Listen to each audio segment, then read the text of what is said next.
saya yang salah tuh siapa sih ketika kasus Boyolali, dan saya sampai mikir sebenarnya apa tuh yang ada di dalam hati dan pikiran mereka. Kok enak aja rakyat dibegituin.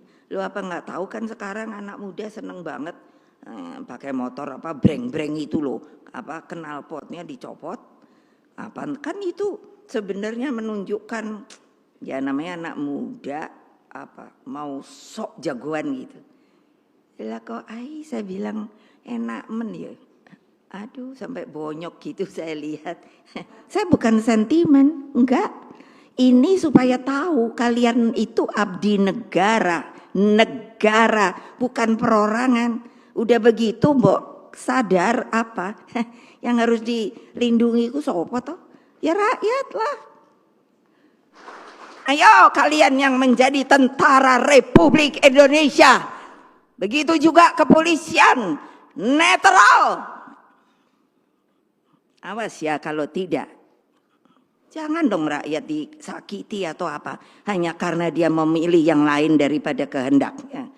Ayo Pak, ngapain situ di apa namanya? Bantimpres. Ngomong. Solo, solo,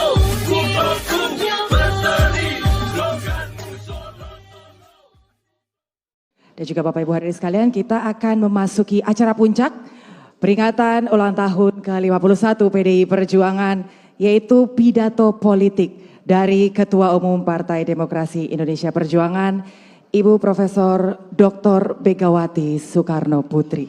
Ya, kami persilahkan kepada Ketua Umum Partai Demokrasi Indonesia Perjuangan, Ibu Profesor Dr. Megawati Soekarno Putri, untuk ke atas panggung. Kita berikan tepuk tangan bersama Bapak Ibu sekalian.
Assalamualaikum warahmatullahi wabarakatuh. Salam sejahtera untuk kita semua. Shalom, Om Swastiastu, Namo Buddhaya, salam kebajikan, Rahayu. Yang terhormat Wakil Presiden Republik Indonesia, Bapak Profesor Dr. Kiai Haji Ma'ruf Amin, yang bersedia hadir.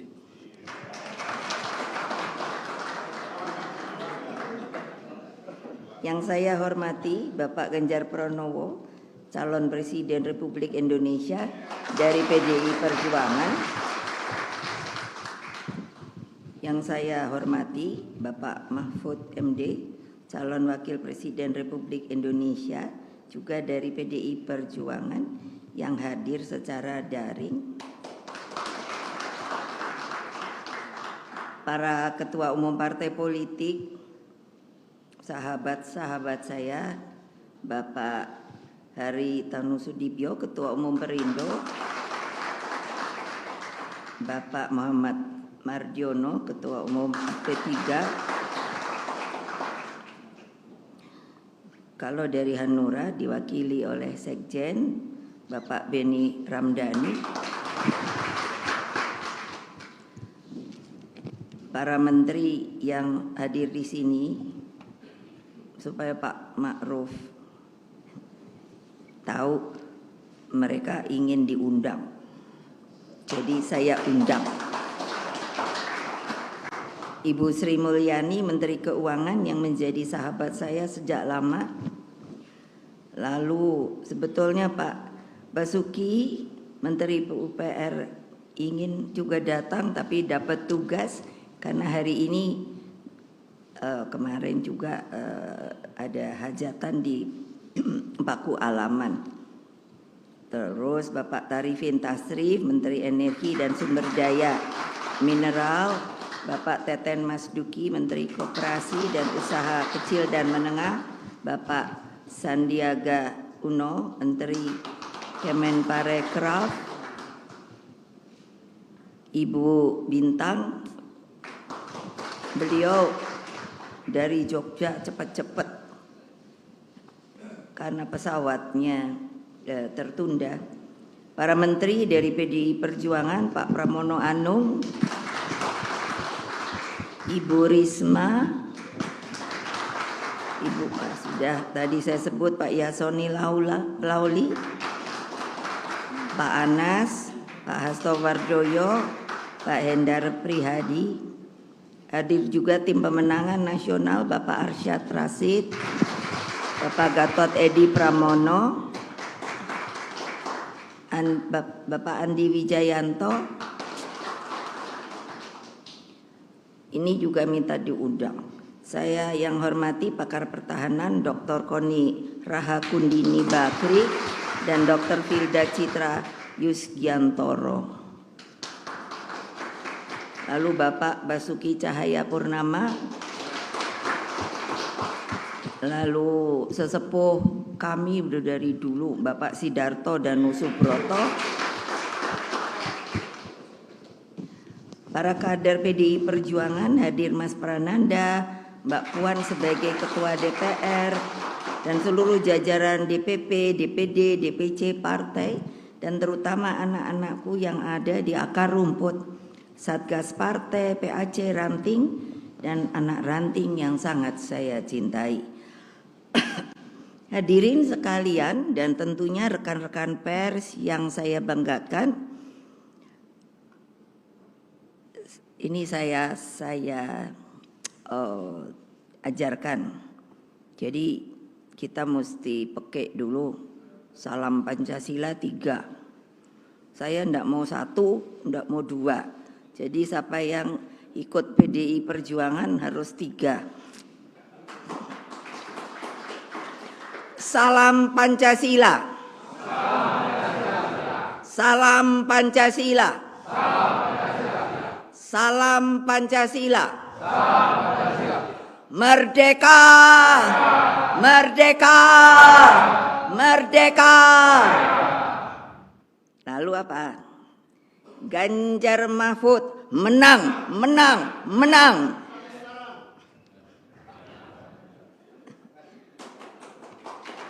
Puji syukur kita panjatkan kehadirat Tuhan Yang Maha Kuasa, Allah Subhanahu wa Ta'ala, sehingga PDI Perjuangan dapat memperingati ulang tahun ke-51. Jadi kalau dipikir cukup panjang, dari 1973 sampai sekarang. Dari PDI ke PDI Perjuangan sebenarnya. Inilah perjalanan panjang kita, pasang naik dan pasang surut telah kita alami sebagai dinamika kehidupan partai. Berbagai ujian sejarah telah menempa kita. Apa yang telah kita alami selama 32 tahun rezim otoriter Orde Baru misalnya, itu ketika PDI adalah gemblengan nyata terhadap ideologi, keteguhan dalam semangat juang dan soliditas organisasi. Betapa hebatnya tekanan yang kita alami saat itu hingga melahirkan kultur perlawanan terhadap segala sesuatu yang berbau penindasan. Watak dan karakter inilah yang muncul spontan ketika kita melihat ketidakadilan, kemiskinan, dan diskriminasi. Hadirin sekalian yang saya hormati, PDI Perjuangan mengambil saripati dari pengalaman ketertindasan ini. Melalui ulang tahun partai ini, kita menegaskan kembali pesan moral terpenting tentang jati diri PDI Perjuangan sebagai partai wong cilik. Partai yang seutuhnya menyatu dengan rakyat. Saya selalu mengajarkan kepada anak-anak saya, kepada seluruh anak-anak dari PDI Perjuangan, jangan pernah tinggalkan rakyat. Sikap ini selain sebagai muara dan komitmen ideologis, juga dari realitas sejarah. Ketika PDI berhadapan dengan rezim otoriter yang tidak segan menggunakan segala cara, maka rakyatlah penopang kita. Mereka disebut atau saya sebut akar rumput. Pasti banyak pertanyaan, kenapa Ibu selalu ngomong akar rumput, akar rumput? Akar rumput itu identik dengan rakyat. Saya orang pemerhati, sehingga hal kecil saja saya perhatikan. Dari kecil saya melihat, saya senang tanaman. Akar rumput termasuk simbol kehidupan.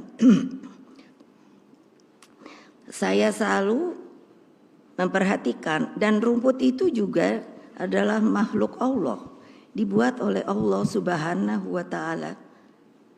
Apa coba? Rumput tidak pernah menyerah serta dapat tumbuh dimanapun. Ia mampu tumbuh di gunung, di tanah gersang, subur, dan sampai juga di laut. Jangan lupa, di laut ada namanya akar rumput laut. Rumput memiliki daya survival yang tinggi, sehingga meskipun dibakar, dipotong, dimatikan, dicabut, tetap akan selalu tumbuh karena akarnya selalu siap untuk tumbuh kembali. Tolong ingat,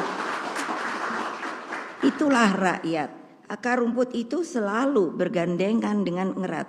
Kalau kita lihat, rumput tidak pernah sendiri loh. Mereka berhimpun, menjalin satu dengan satu. Yang ini dicabut, yang ini merana, tapi tidak mati.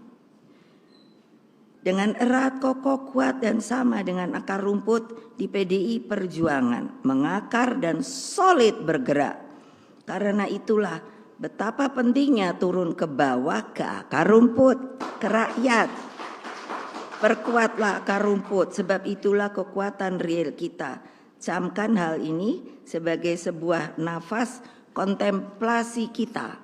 51 tahun kita bisa menjadi begini, bukan karena elit, bukan karena presiden, bukan karena menteri, tapi karena rakyat yang mendukung kita.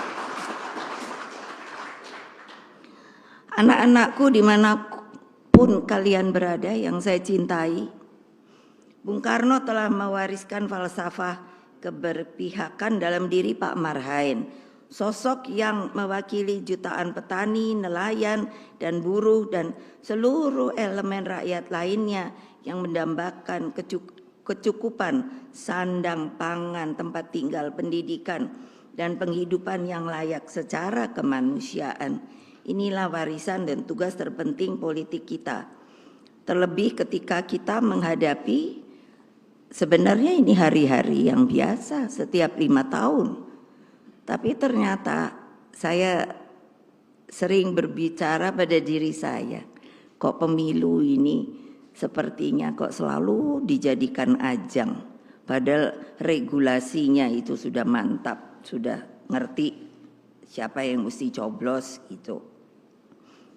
Pemilu adalah alat bagi rakyat Indonesia untuk menyampaikan seluruh aspirasi politiknya. Dalam proses ini, terhadap siapapun yang akan menjadi pemimpin ke depan, haruslah dipertimbangkan dengan matang. Rakyat Indonesia yang saya cintai, ini saya bicara sebagai Presiden kelima Republik Indonesia. Jangan tergiur, jangan hanya melihat sosoknya, tetapi pikiran dan hatinya harus menjadi satu.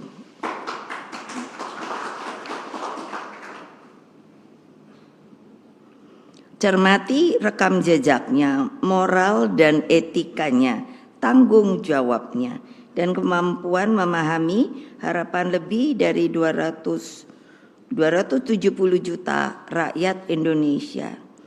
Dalam keseluruhan, syarat-syarat menjadi pemimpin, PDI Perjuangan bersama P3, Perindo, Hanura, dan para relawan meyakini bahwa Bapak Ganjar Pranowo dan Profesor Mahfud MD lah yang memenuhi syarat itu. Mereka berdua satu kesatuan Dwitunggal, sebab tidak ada negara maju tanpa adanya pemimpin yang memperjuangkan hukum agar berkeadilan. Tidak ada negara maju tanpa kepemimpinan yang manunggal dengan rakyat. Coba kita pikirkan di seluruh dunia. Kalau ada pemimpin tidak menjalankan tugas dan kewajibannya dan justru tidak menaungi rakyatnya, pasti yang namanya negara itu lalu goncang. Itu bukannya apa, lihat saja sendiri, banyak negara yang seperti itu. Lalu apa? Pak Ganjar Pranowo, Pak Mahfud MD memenuhi 3 syarat sebagai pemimpin. Saya sebagai ketua umum partai, karena rule of the games dari pemilu itu kan partai yang harus memilih calon. Nah, ini kebetulan calon ada 3. Dan saya ditugasi oleh Kongres Partai sebagai ketua umum untuk memilih nanti calonnya. Nah, saya selalu lihat-lihat mana yang bagus ya. Oh ini, lihat lagi. Sampai saya kontemplasi, sampai saya bicara sama bapak saya. Terus saya tanya, lihat. Nah, akhirnya tentu harus ada keputusan. Jadi bukannya asal, oh kamu jadi pemimpin. Bagaimana nanti akan menaungi rakyat? Kalau saya bilang pemimpin itu adalah payung yang mengayomi seluruh rakyat Indonesia tanpa kecuali. Tolong diingat, di dalam Undang-Undang Dasar kita disebutkan bahwa setiap warga negara mempunyai hak yang sama di mata hukum.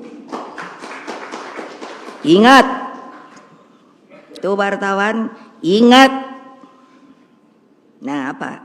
Jadi dengan saya pilih Pak Ganjar Pranowo dan Pak Mahfud MD memenuhi 3 syarat sebagai pemimpin tersebut. Pertama, mereka saya lihat energik. Energi dan stamina sangat diperlukan.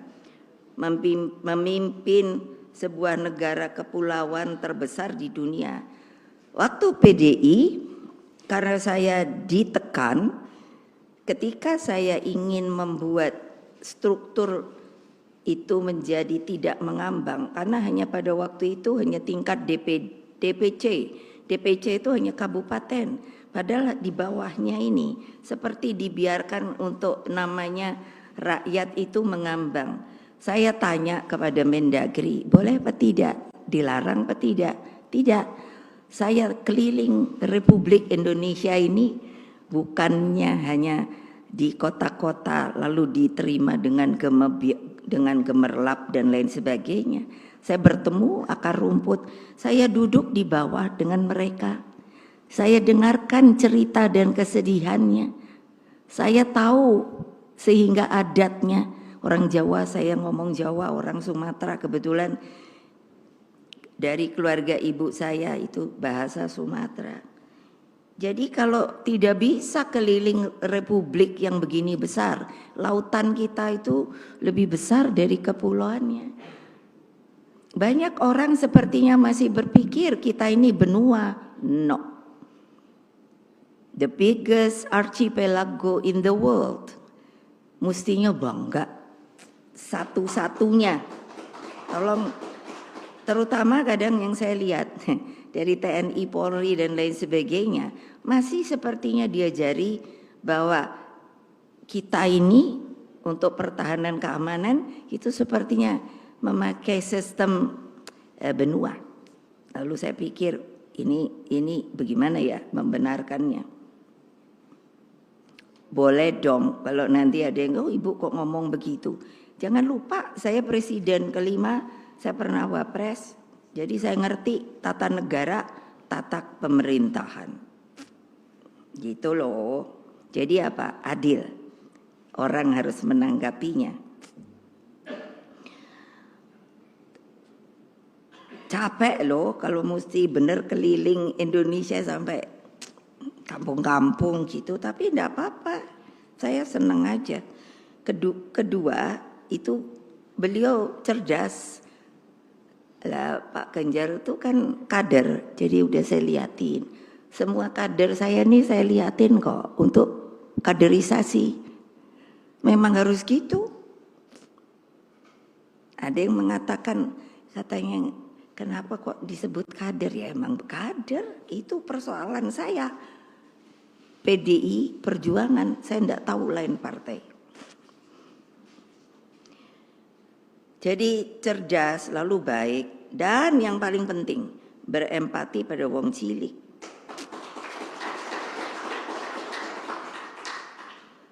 Ketiga, 21 program kerakyatannya menjadi jalan Indonesia yang lebih hebat, unggul, berdiri di atas kaki sendiri dan bermartabat.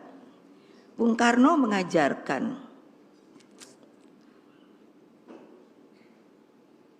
kita ini setelah merdeka, dan banyak yang tidak mengetahui sejarah dengan benar, dimanipulir, terutama ketika pemerintahan rezim Orde Baru tidak mengatakan sejarah itu dengan sesuai dengan sejarahnya. Nanti kok ibu bisa ngomong gitu? Loh saya ngalami kok. Kenapa? Lah, kok Pancasila dimanipulir? Terus, bagaimana untuk mengetahui kamu tuh siapa? Itu pun tidak diberikan. Jadi banyak yang terombang-ambing masa kini. Nah, kalau saya memang berkeinginan, Pak Ganjar saya tanya dulu, kamu kalau saya tugasi nanti marah juga kalau orang bilang ditugasi. Memang saya harus menugasi, beliau kader. Lalu Pak Mahfud saya tanya juga, kalau nanti saya jadikan presiden dan calon presiden harus menjalankan ya yang namanya rencana untuk bagaimana memimpin bangsa dan negara ini. Sehingga apa yang dicita-citakan oleh para pendidik bangsa, rakyat kita, tolonglah pergilah ke TMP. Saya bawa Mbak Puan, Mas Nanan dari sejak masih TK. Kalau pergi ke Taman Pahlawan, saya sengaja membawa bunga yang berlebih. Saya bilang pada mereka, setelah keluarga kita tabur bunga, kamu cari nisan-nisan yang tidak bernama. Saya paling jengkel kalau orang mikir, oh ya sudah Bu, kita sudah merdeka ya merdeka. Lupa bahwa negara ini dibuat dengan susah payah, bahwa kita ditekan 3,5 abad oleh para penjajah. Lalu sekarang para elitnya, orang-orang yang sudah berkelayakan, melupakan yang namanya akar rumput, yang namanya wong cilik, yang masih sengsara, yang tidak berkeadilan. Sekali lagi, saya katakan, kita setiap warga negara Republik Indonesia, siapakah dia? Akar rumput, rakyat, mempunyai hak yang sama di mata hukum. Sekarang hukum itu dipermainkan, bahwa kekuasaan itu dapat dijalankan semau-maunya saja. No, no and no. Saya selalu bilang kalau ngomong tuh sekarang 3 kali. Kenapa? Karena nomor kita 3. Ya, siapa yang nggak setuju? Pasti diem. Tapi kalau nanti di belakang ngoceh. Saudara-saudara sekalian, pemilu bukanlah alat elit politik untuk melanggungkan kekuasaan dengan segala cara. Di dalam pemilu, pemilihan umum, ada moral dan etika yang harus dijunjung tinggi. Loh, saya pernah presiden, ya setelah pemilu, enggak ribut saya. Ya sudah, kalau memang betul itu rakyat memilih, begitu, sudah. Kekuasaan tuh tidak langgeng loh, yang langgeng tuh yang di atas loh. Kekuasaan akan berhenti apapun jabatannya.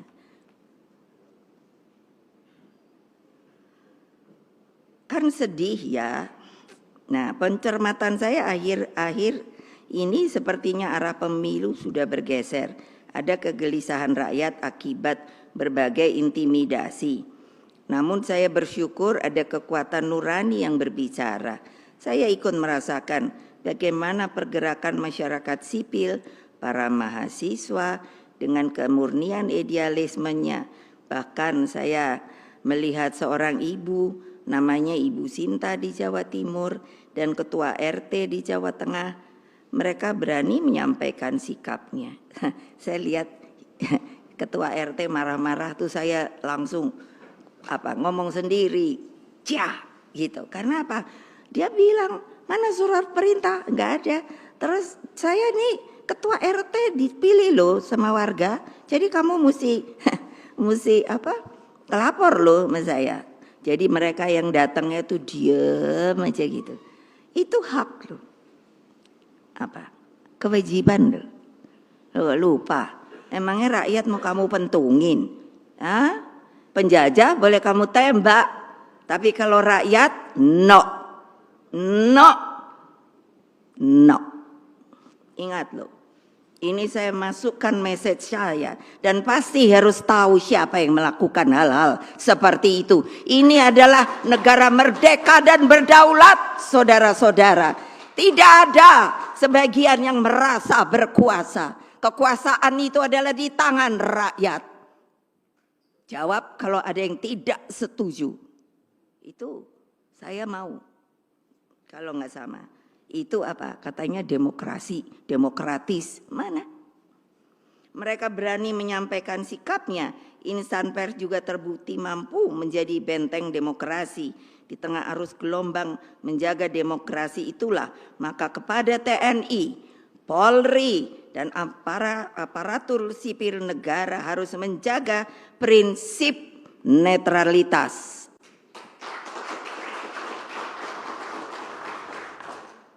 Ya emangnya pelor mau ditembakin ke rakyat? Emangnya itu rakyat sopo? Apa gitu? Ya enggak lah. Kalau saya tuh suka ngomong itu di sana itu ada Mbak Koni ahli ini pertahanan keamanan. Saya bilang sama beliau, emangnya kalau udah jadi jenderal tuh keren. Dia kalau nggak ada yang siap sampai kayak gitu, sampai kan nahan napas gitu, saya liatin ya. Aduh, yang namanya prajurit tamtama itu disuruh ngikutin, kalau nggak ngikutin katanya subordinat. Iya, saya bilang kasihan, emangnya bukan manusia? Manusia lah. Ingat loh. Terus coba apa? Sebab TNI terikat dengan sumpah. Sumpah itu kan pakai itu, pakai Al-Quran, pakai Injil, pakai kalau Hindu apa ya? Saya kurang tahu namanya. Weda. Iya, jadi kan bayangkan sumpah itu bukan sumpah omong kosong loh. Sumpah itu sama yang ke atas loh, jangan lupa sampai mati loh. Makanya ketika saya disumpah wapres, disumpah presiden lain dengan janji jabatan loh. Tolong dipisahkan. Ya, jadi ingat loh. Sebab TNI terikat dengan sumpah Sabta Marga. Polri dengan Tribrata. Aparatur sipil negara dengan sumpah jabatan. Nah, coba bayangkan loh. Yang salah tuh siapa sih? Ketika kasus Boyolali. Dan saya sampai mikir, sebenarnya apa toh yang ada di dalam hati dan pikiran mereka? Kok enak aja rakyat dibegituin. Lu apa nggak tahu kan sekarang anak muda seneng banget pakai motor apa breng-breng itu loh, apa knalpotnya dicopot. Apa kan itu sebenarnya menunjukkan ya namanya anak muda apa mau sok jagoan gitu. Lah kok saya bilang enak ya. Aduh sampai bonyok gitu saya lihat yang di apa dipukuli. Lah kok mulut bisa sampai sini yo? Kan saking cocor gemengkak itu. Terus saya tuh sampai mikir gini, yang melakukan itu orang tuanya sopo? Pada rakyat yang kayak gitu. Orang tuanya itu di mana sih? Apa bukan rakyat? Rakyat lah. Eleng loh. TNI, Polri dan lain. Mereka tuh jadi itu kan gratis loh. Dibayar oleh negara loh. Negara tuh dari mana bayarannya? Ya dari rakyat lah yang ngumpulin patuh, bayar pajak dan lain sebagainya. Ini sirkulasi apa? Saya bukan sentimen, enggak. Ini supaya tahu kalian itu abdi negara. Negara, bukan perorangan. Udah begitu mbok sadar apa yang harus dilindungi itu sopo toh? Ya rakyat lah. Lah kok saya lihat, kok sekarang kayak begini ya? Gimana sih? Saya kalau ngomong memang benar. Makanya saya bikin ininya apa namanya nih? Tagline-nya. Satyam Eva Jayate. Sebetulnya apa toh maksudnya ya nanti. Nah, jadi kan seperti ini. Nih, saya mau ngomong sama Polri. Yang memisahkan Polri itu saya loh. Ketika presiden kelima, dipikirnya gampang, susah payah loh. Karena apa? Karena terpisahkan lagi dari TNI. Baik-baik. Itu apa enggak saya beri untuk ada pemasukan, ada pendapatan untuk APBN-nya. Saya belikan yang namanya peralatan dan lain sebagainya. Eleng loh ya yang jadi pemimpin. Jangan macam-macam. Jangan saya dibully. Kalau kali ini saya udah janji. Kalau dalam kampanye ini saya dibully-bully. Saya udah punya loh. Yang namanya pengacara-pengacara. Saya tepat janji loh. Waktu sebelumnya mau dibully kayak mau apa terserah aja. Tapi saya pernah bikin. Jangan saya dibully ketika pemilu. Ya, saya bukan nakutin. Itu kata kebenaran saya. Nah, jadi ya eleng aja dah. Dan apa sih? Selain itu mereka juga berasal hidup. Dan nantinya akan kembali menjadi rakyat biasa. Kayak apa loh, kalau lagi jadi jenderal, udah gitu pensiun. Banyak lalu mengingat, wah dia waktu jadi ini kok gitu ya Bu. Nah saiki wis dadi wong biasa. Hadirin sekalian, seluruh anak-anakku yang sedang mendengarkan dimanapun mereka berada, kebenaran dalam pemilu terjadi ketika rakyat dapat mengekspresikan hati nuraninya secara bebas, merdeka dan berdaulat. Nah ini juga untuk KPU, Bawaslu, tolong dong kerja yang benar. Saya kan baca tuh di jalan ada apa itu baliho, wah pemilu yang demokratis. Di mana ya saya lihat ada 2. Kan saya mata tuh suka lihat kalau lagi jalan.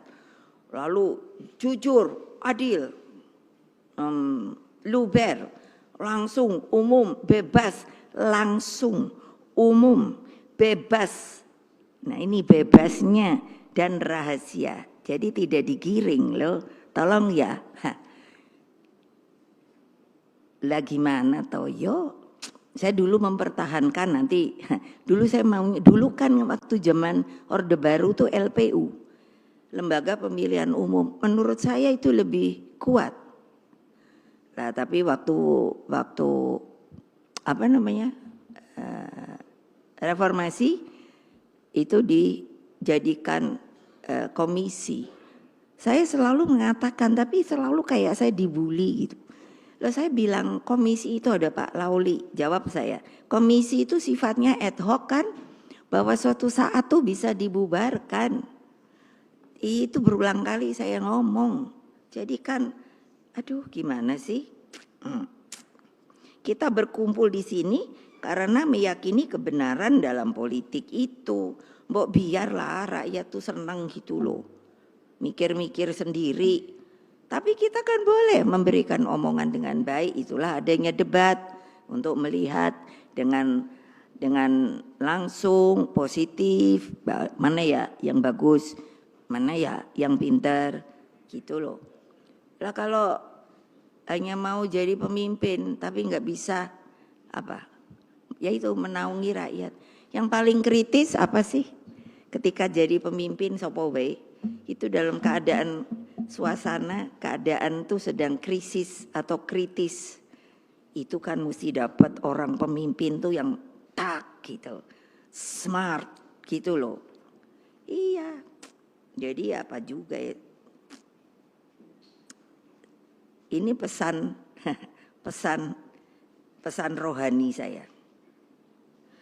Guna menggelorakan pentingnya kebenaran dalam politik, saya secara sadar dan juga penuh keteguhan hati memilih tema HUT PDI Perjuangan ke-51. Mungkin banyak yang ibu kok bahasanya bukan Indonesia, yaitu Sanskrit, Satyam Eva Jayate, yang artinya kebenaran pasti menang. Jadi kan nanya, dari mana ibu dapat? Saya ini suka baca buku. Udah begitu lama saya kayaknya udah jadi anggota DPR. Seorang profesor lupa dari Perancis memberikan pada saya, dia membaca aksara di Candi Borobudur, lalu itu rupanya sejarah dan diberikan pada saya sudah diinikan dari bahasa Indonesia. Jadi ketika itu zamannya Raden Wijaya. Nah itu kan Majapahit, kalau nanti baca untuk datangnya kerajaan Majapahit datangnya dari mana. Ketika itu sedang sengsara, lalu ada seorang empu yang mengatakan, ingatlah, itu kata bukunya yang saya baca, tapi saya jadi ingat bahwa apa? Satyam Eva Jayate, kebenaran pasti menang. Jadi itu abadnya 13 loh. Dan itu saya pegang terus loh. Untuk rohani saya. Bahwa kalau saya cinta rakyat, apapun kejadiannya, itu harus berani teguh dan harus melindungi rakyat. Loh, saya aja benernya mesti masuk penjara waktu Orde Baru. Untung aja mungkin saya pinter, jadi dilepas lagi.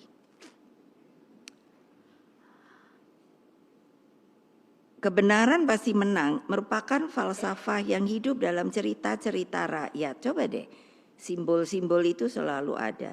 Kebenaran versus keangkamurkaan telah menjadi tema abadi kehidupan. Kalau lihat cerita wayang tentang Pandawa dan Kurawa misalnya, mengajarkan pentingnya laku. Laku itu kalau bahasa Jawa kehidupan yang harus dijalankan.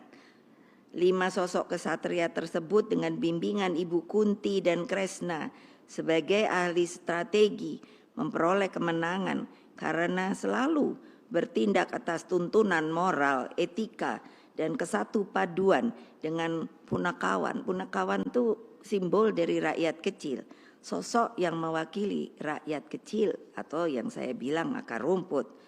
Pesan politik kebenaran ini ternyata juga dapat diambil dari keteladanan Nabi Muhammad sallallahu alaihi wasallam. Karena apa? Seorang sahabat Nabi yang hidup katanya paling miskin namun sangat berbahagia, yakni Abu Dzar Al-Ghifari. Rasulullah itu berpesan, kulil haq walau kana muran. Apa yang artinya? Saya senang banget. Sampaikan kebenaran meskipun itu pahit. Tepoknya semua dong. Kalau nggak tepok artinya nggak setuju sama saya. Lori ini kayak ceramah rohani kok, biarin sadar. Nah ini lagi. Makanya kalau siapa yang beragama tolong eling. Hal yang sama juga disampaikan Siddhartha Gautama bahwa ada 3 hal yang tidak bisa disembunyikan. Apa? Matahari, karena dianya disuruh sama yang di atas. Dari terbenam dia naik, dia turun lagi atas perintah dia. Lalu apa lagi? Bulan, ketika matahari tidur, dialah yang disuruh datang menyinari seluruh jagat raya ini. Lalu dia tidur lagi. Terus apa dong? Hah? Yaitu kebenaran. Bayangkan Siddhartha Gautama. Yang banyak juga pengikutnya. Juga ada orang bijak. Kalau di ini banyak banget. Dia atau mereka berkata, kebohongan itu, apapun kebohongan, pasti kebenaran akan mengejarnya. Jadi insya Allah kita akan menang 1 putaran. Siap! Siap! Siap! Kalian siap apa tidak tuh? Gitu loh. Yakin saya ada lagi Zenit.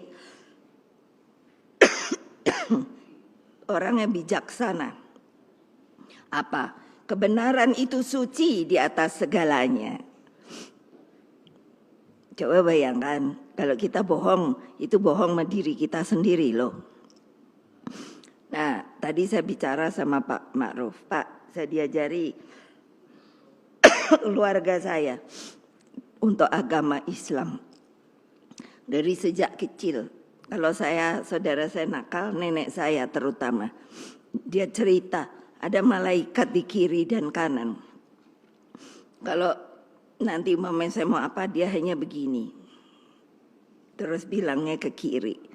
Jadi apa artinya? Nanti kamu dicatat sama yang kiri loh. Yang kiri mencatat hal-hal yang tidak baik. Kalau yang kanan itu hal-hal yang baik. Coba loh, mbok yo gitu loh. Para sadar eleng dek. Jangan hanya karena udah merdeka lalu bisa berbuat segala macam. Masa nggak ingat sama beliau seperti tadi pejuang. Anak-anak saya ingat nanya, kenapa kalau yang lain ada namanya? Kenapa kok yang ini tidak ada? Apa yang saya bilang? Karena dia secara lahir batin bersedia untuk memerdekakan republik kita. Ini Bapak Pas Pampres, ingat tugas Anda, mana dia? Pas Pampres, Pampres, iyalah. Jangan hanya karena apa? Memang menjaga presiden, wapres. Saya tahu saya juga dijaga, tapi kan ada ukurannya. Iling, ini bukan penjajah, ini rakyat Indonesia. Jadi keyakinan bahwa kebenaranlah pasti menang itu siapa sih yang ngajari? Ya beliau-beliau ini. Sampai teguh karena tahu kita dijajah. Harus dikalahkan. Kalian berani apa tidak? Iyalah. Masa pemilu aja dibuat ajang tarik menarik? Ya enggak lah. Udahlah, bebaskan yang namanya rakyat untuk bisa memilih pemimpinnya dengan baik, dengan arif dan bijaksana. Jangan hanya didorong-dorong, disuruh-suruh, udah dengan intimidasi lah, dengan kekerasan lah. Aduh sudahlah, tolong deh, itu maaf, beribu maaf. Toh orde baru akhirnya juga jatuh, gitu loh. Gimana Toyo? Apa artinya? Bahwa kekuasaan itu tidak langgeng. Yang langgeng tuh rakyat loh. Karena apa? Siapa yang bikin rakyat? Allah Subhanahu wa Ta'ala. Diturunkanlah manusia ke dunia. Jangan lupa untuk apa? Antara lain kalian itu kan menjadi apa? Bangsa-bangsa yang makanya beraneka ragam, tapi satu jua. Apa coba? Jangan lupa loh. Sehingga para pejuang kemerdekaan dan para pendiri bangsa itu, mereka berani utuh mengorbankan diri. Kalau dulu saya diajari bapak saya, makanya kenapa saya selalu bilang merdeka. Kalau dulu bilangnya apa? Menurut saya gagah perkasa. Kalau ketemu katanya dulu tuh manggilnya bung ini, bung itu. Bilangnya apa? Merdeka. Nanti jawabnya apa? Atau mati. Bukannya apa? Lebih baik mati daripada tidak merdeka. Begitu loh sasantinya. Ayo kalian yang menjadi tentara Republik Indonesia. Begitu juga kepolisian. Netral. Awas ya kalau tidak. Ya loh. Loh saya ini orangnya kayaknya kalem. Itu si Opa tuh, itu polisi dia. No. Bilang sama polisi dong. Jangan dong rakyat disakiti atau apa. Hanya karena dia memilih yang lain daripada kehendaknya. Ayo Opa. Ngapain situ di apa namanya? Bantimpres. Ngomong. Tuh pada diketawain iyalah. Kalau situ PDI Perjuangan. Kalau bukan ya jangan. Ya jadi mereka tuh sampai seperti sopo ya. Yang kapal terbang pertamaku sopo yang jatuh. Pembentukan apa? Tunggu dulu. Kapan itu kan kita belum yang permulaan itu TNI itu kan tentu kan dari Laskar dibikin jadi dari apa untuk yang bisa gampang kan angkatan darat. Tapi setelah itu kan Halim Perdana Kusuma apa ya? Apa Adi Sucipto ya? Mana yang duluan? Sopo? Yang sampai jatuh itu loh. Adi Sucipto. Loh iya kok nggak pernah mikir loh ya. Itu benernya kan jenderal loh, jenderal penuh kan. Siap. Saya ini kenapa bisa gini? Saya ini pernah paskibraka. Jadi saya ngerti gitu. Cara hormat tuh gimana. Oh. Jadi jangan deh kalau saya lihat ini prajurit tuh pada melempem gitu. Aduh, wis ngono bae saya. Berjuang bermodalkan semangat, keberanian, visi masa depan. Lalu apa? Yaitu kesatu paduan dengan rakyat. Nah, hasilnya aja untuk Indonesia luar biasa loh. Makanya beliau ini dijatuhkan loh. Hasilnya bukan hanya Indonesia merdeka, namun benih-benih semangat anti-imperialisme dan kolonialisme menjadi apa? Menjadi terus ditahan. Tidak bisa lagi. Karena apa? Kita yang mengadakan. Ini kan hebat ya.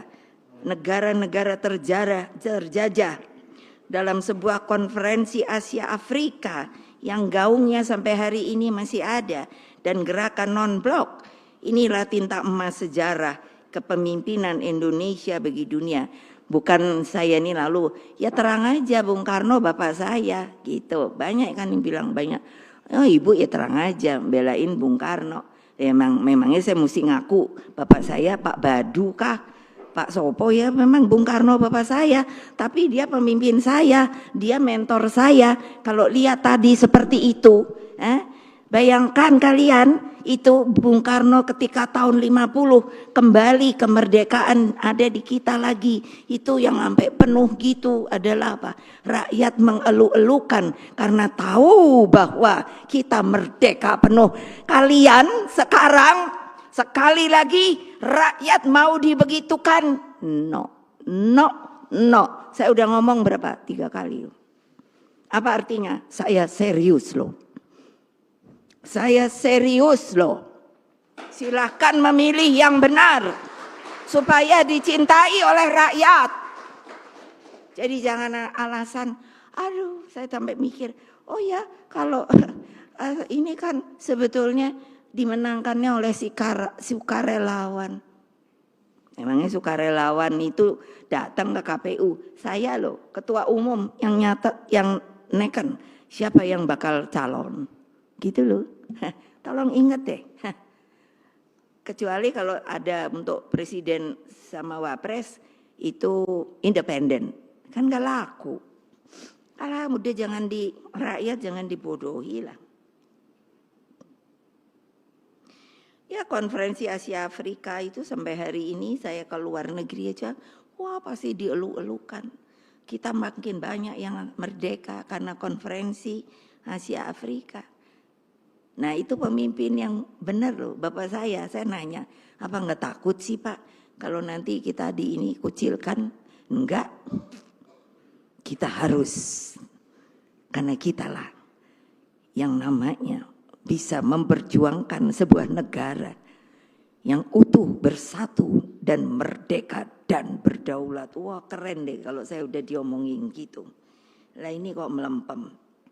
Jadi ini tinta emas sejarah kepemimpinan Indonesia bagi dunia, jangan dilupakan dong. Pertanyaan saya selalu pada tentara Polri, kalau negara kita diserang, kalian siap apa tidak? Nanti jawabnya PR. Saudara-saudara sekalian, seluruh rakyat Indonesia yang saya cintai dan banggakan. Sekiranya setiap pemimpin dan setiap anak bangsa memegang falsafah kebenaran tersebut, maka politik akan menampilkan watak sejatinya untuk menebar kebaikan dan menjauhkan keburukan. PDI Perjuangan dengan usia yang 51 tahun ini menempatkan kepentingan rakyat, bangsa, dan negara sebagai akar dari seluruh eksistensi dan dedikasi partai. Semua dengan niat tulus, kerelaan hati, dan tekad mewujudkan kebenaran dalam politik. Sikap ini senafas dan sebangun dengan Bung Karno yang menempatkan dedication of life pada Tuhan, bangsa, dan negara di atas segalanya. Beliau berjuang dengan penuh rasa cinta kepada rakyat Indonesia melebihi apapun, sebab kehidupan rakyat adalah kehidupan Bung Karno itu sendiri. Kebayang nggak sih? Nggak ada yang mau nanya. Kita merdeka tuh sebetulnya yang ngomong ku sopo toh. Hanya 17 Agustus dibunyikan proklamator. Lembok, ingat dong, kalau nggak ada beliau, belum tentu kita masih Bengkari terjajah. Ini fakta loh. Orang saya tanya sama ibu saya, waktu itu benernya pada takut nggak sih? Waktu mau mengucapkan proklamator, lah iyalah mau ngerekkan bendera merah putih, orang namanya lagi dijajah. Jepang, untung waktu itu sudah kalah. Bung Karno itu seorang jenius loh. Visioner. Beliau kan sudah ada, makanya mestinya baca buku. Apa? Sudah itu sebetulnya kalau dibaca maka kita mengerti why kita harus merdeka. Beliau bilang nanti kalau di lautan Pasifik itu menjadi merah, maka pada waktu itu, beliau senang simbol-simbol, maka pada waktu itulah rantai penjajahan akan putus. Makanya dibuat patung di dekat Hotel Borobudur itu apa? Itu kan patung Irian Barat dengan rantai yang terputus. Tolong ambil, jatuh.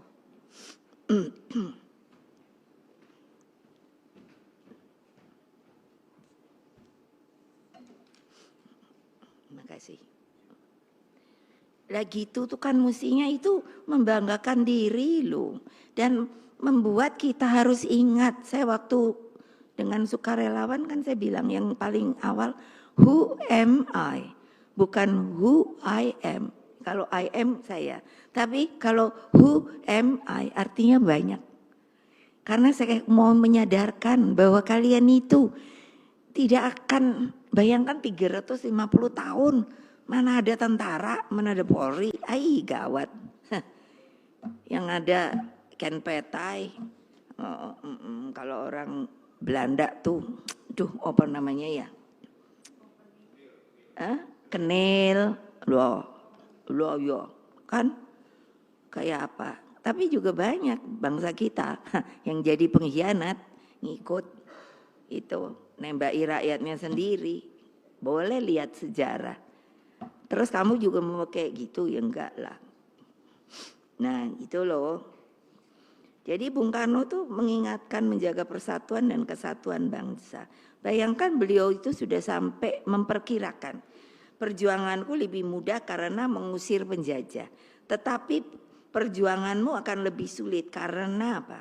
Tanda kutip melawan bangsamu sendiri. Ya lucu toh. Lucu loh. Nah itu pada peringatan Hari Pahlawan 10 November 61. Karena itulah kepada anak-anakku semua dimanapun seluruh rakyat Indonesia berada. Di seluruh penjuru Nusantara, jagalah persatuan itu. Banyak loh yang namanya penjajah itu memang mengajarkan kepada kita dengan nama divide et impera, memecah belah. Kalau bisa saudara sendiri dipecah belah, apalagi rakyat dipecah belah. Apalagi kalau pemimpinnya sengaja dengan yang namanya akal, itu juga memecah belah.